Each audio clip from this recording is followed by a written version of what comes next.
Қалай ұнап жатыр ма Талдықорған? Иә, әдемі қала, көрікті қала. Енді сіз Астана бас қаладан келіп отырсыз. Жалпы ұқсастық бар ма екі қаланың? Ұқсастық енді әр қала өзінің ерекшелігімен ерекшеленеді. Әрине. Аса қатты ұқсастық байқаған жоқпын деп. Енді көбісі айтып жатады, Астана мен Талдықорғанның ауа райы ұқсас деп. Оған қалай? Ауа райы ұқсас болар, салқындау. Керемет. Енді жаңа ғана қарындасым әнін шырқадыңыз.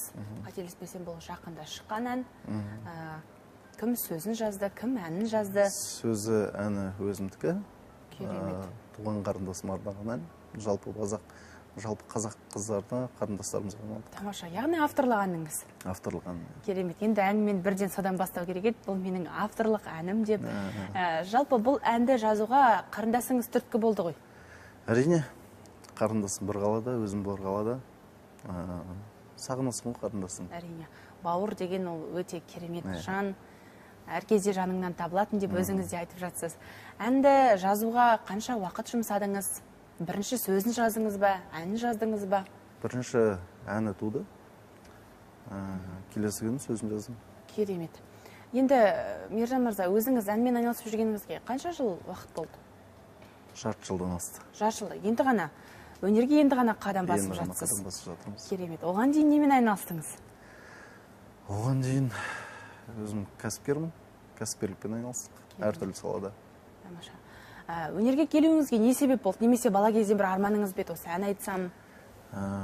Мектеп қабырғасында жүргенде өлең шумақтарын жазатынбыз. Керемет. Балқаш қаласының ең жас ақын деген номинациямыз бар. Ән айтуға әр қазақтың баласы беу демесе болмайды ғой. Әрине, әу демейтін қазақ жоқ деп бекер айтпаған. Тамаша. Яғни жастайыңыздан осы әннен алыс емессіз, мектеп кезінен осы әнге жақынсыз. Енді бұл сіздің алғашқы авторлығаныңыз ба? Қарындасым жоқ, алғашқы авторлығаным Ана деген әнім. Керемет. Анаңызға арнап, Ақжаулықты анамызды біраз еске алып. Ол әннің шыққанына қанша уақыт болды? Шатыспасам, наурыз айында шықты. Наурыз. Ол әннің де жақында ғана тұсауы кесілген екен. Шын жүректен құттықтаймыз. Енді кез келген әнді меніңше әр сазгер, ақын өзінің жанынан, жүрегінен жазып шығарады. Осы менің жақыныма жетсе екен деп. Енді қазір халықтың ықыласы қалай? Әнді біраз сүйіп тыңдап жатыр ма? Ана әні мен қарындасым әні жақсы таралып жатыр. Әлеуметтік желіде жазып тұрады ма? Мержан, осы әніңіз керемет. Өзім орындасам болады ма деп мүмкін сұраныс білдірген жандар бар шығар. Сұраныс білдіргенде комментарий жазып жатады. Жақсы жағынан өзіме инстаграмда дайректке шығып жазып жатады. Басқа инстаграмдардан шықса, басқа интернет желісінен шықса, комментариялар оңды. Тамаша. Енді шынымен өте қуанып отырмын. Жарты жылдың ішінде бірнеше авторлық ән жазыпсыз. Қазір халықтың ықыласына бөленіп жатыр. Енді бұған дейін сіз авторлық әндеріңізді өзіңіз ғана орындайсыз ба, немесе бір басқа әншілерге жазып берген кездеріңіз болды ма ән? Жазып берген жоқпыз. Қазіргі таңда өзіміз орындап жүрміз. Керемет. Продюсердің көмегіне жүгініп жатсыз ба, немесе жеке өзіңіз қазір өнерде жүрсіз ба? Продюсер жоқ. Тек өзіңіз. Өзіміз. Тамаша. Құпия болмаса, болашақта қандай жоспарларыңыз бар? Мүмкін бір бейнебаян түсіріп? Енді бейнебаяндар қазіргі таңда бар. Болашақта тағы да ән жазылып жатыр, бейнебаянға дайындық. Осы Ана әніне, қарындасым әніне бейнебаяндарды жоспарланып жатыр. Оған дейін қандай әнге бейнебаян түсіріп үлгердіңіз? Туған жер деген әніме бейнебаян түсірдік. Кімге керексің деген әнге, бір 4-5 әнге бейнебаян. Яғни қоржыныңызда 10 шақты әнмен бір 5-ке жуық бейнебаян бар дейсіз ғой? 5 бейнебаян, 14 ән бар. Керемет. Енді осы уақытқа дейін санап айта аласыз ба? Осынша әнді жарыққа шығардым, осынша бейнебаяным бар деп, бір мақтан етіп айтайық. Мақтан етіп дейсіз. 14 ән, 5 бейнебаян. Керемет, құттықтаймыз. Енді 14 ән деген менше аз емес, бір кәдімгі жинақтың көлемінде шыққан екен. Жинағыңызды шығардыңыз ба? Жинақ ретінде, таспа ретінде ме, әлде интернет желісінде ме? Таспа ретінде болсын, әлеуметтік желілерге болсын. Әлеуметтік желілерге бір 10 әнді бір альбомға шығарғанбыз. Керемет. Яғни әлеуметтік желіден сіздің әндеріңізді кез келген уақытта жүктеп тыңдап алуға болады. Тамаша, сол 14 әннің ішінде тек қана жеке ән орындайсыз ба, немесе дуэт? Жоқ, жеке форматта, дуэт жоқ. Тамаша. Енді болашақта жоспар бар шығар, дуэт айтып біраз. Әрине бар. Құпия болмаса, кімдерді көздеп отырсыз? Осы жанмен бір дуэт айтсам хит болады деп. Көп қой әншілер. Тамаша. Бөліп жарып айтуға болмайтын шығар деп ойлаймын. Тамаша. Енді жаңа айтып жатсыз, әндеріңіздің әлі сиясы кеппеген, жақында ғана шыққан. Біраз осы әндерді көп қай жерлерде сұранып айтады? Мержан, мүмкін ананы осы жерде айтасың, мүмкін қарындасымды айтасың деп. Телеканалдарда және тойларда, отырыстарда. Тамаша. Меніңше енді жаңа ғана қарындасым әнін тыңдадық. Біраз сөзі оңай болғанмен өте терең мағынада жазылған екен. Кез келген ер азамат қазір бізді көріп отқан өзінің қарындасын еске алып бірден қоңырау шалып жатқан деп ойлаймын. Тамаша. Енді қазір қандай әндерді жазып жатсыз?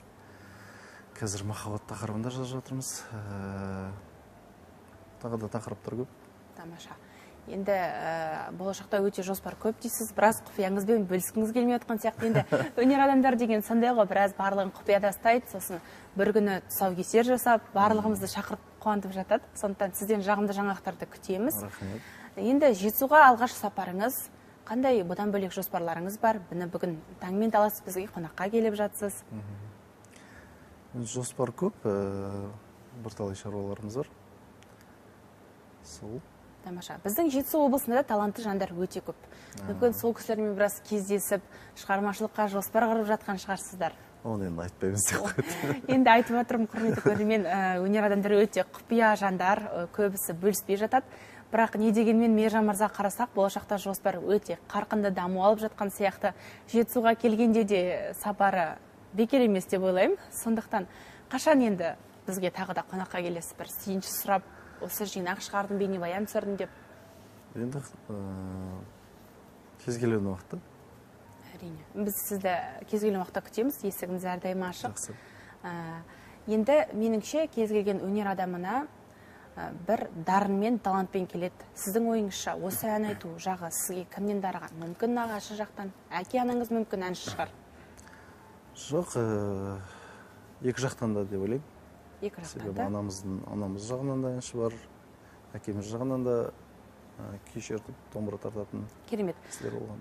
Яғни екі жақтың әулеті де өнерден алыс емес, сондықтан біз отырмыз осылай дейсіз ғой. Керемет. Сізден басқа отбасыңызда біреу ән айтады ма? Өнерге жақын ба? Қарындасым кішкентай кезінде айтатын. Тамаша. Енді сіз де қарындасыңыздан қалыспай, қазір ән шырқап жүрсіз ғой. Иә. Керемет. Енді ол кісі қазір бізді көріп отырса, біз сәлем жолдаймыз. Мержан мырзаның қарындасына үлкен рахмет. Осындай себепші болып, керемет әндерді тудырып жатыр. Анаңызға да, жалпы отбасыңызға сәлем жолдаймыз. Енді өзіңіз негізі қай жақтың тумасысыз боласыз? Негізі жалпы Қарағанды облысы, Балқаш қаласының тумасымын. Керемет. Енді Балқаш бізге алыс емес, өте жақын. Сондықтан біздің жақтың біраз салт дәстүрін де білем дейсіз ғой. Иә, жалпы білеміз бе. Тамаша. Енді неше күн бізде қонақтауды жоспарлап отырсыз? Құдай осы сұрақтарыңыз. Енді бізге қонақ келгеннен кейін ол кісіні біраз ашып. Жоспарларды айтуға болмайды. Неге енді жоспармен бөліскен, меніңше қуанышпен бөліссең, ол көбейе түседі деп айтады қазақта. Енді өз жеке шаруаларымыз бойынша да, өнер бойынша да келген едік. Жалпы. Тамаша, енді біздікі жай ғана сіздің көңіл күйіңізді көтеру. Сондықтан қандай істі, жоспарды қолға алсаңызда сәтті өтуіне тілектеспіз. Елге аман-есен оралуыңызға. Енді әншілер келгенде біз ол кісілерді бір әнмен ғана жібермейміз, міндетті түрде жұп болсын деген ниеттеміз. Сондықтан келесі бір әнді орындасаңыз, қандай ән орындайсыз бізге бүгін? Жақында шыққан Туысқандарым әнін орындап берейін. Ол әннің де тұсаукесері, иә? Солай деп айтса да болады. Керемет. Енді әнге кезек бермес бұрын, Мержан мырза, Жетісу жұртшылығына, жалпы қазақстандықтарға деген таңғы лебізіңіз болса, мархабат. Енді құрметті қазақстандықтар, құрметті жерлестерім, құрметті Жетісу ауданы, құрметті жетісулықтар, жалпы қазақ халқы сіздерді республика күнімен құттықтаймын. Отанымыз аман, еліміз тыныш, жұртымыз тыныш болғай, әр отбасыға бақыт береке, байлық тілеймін.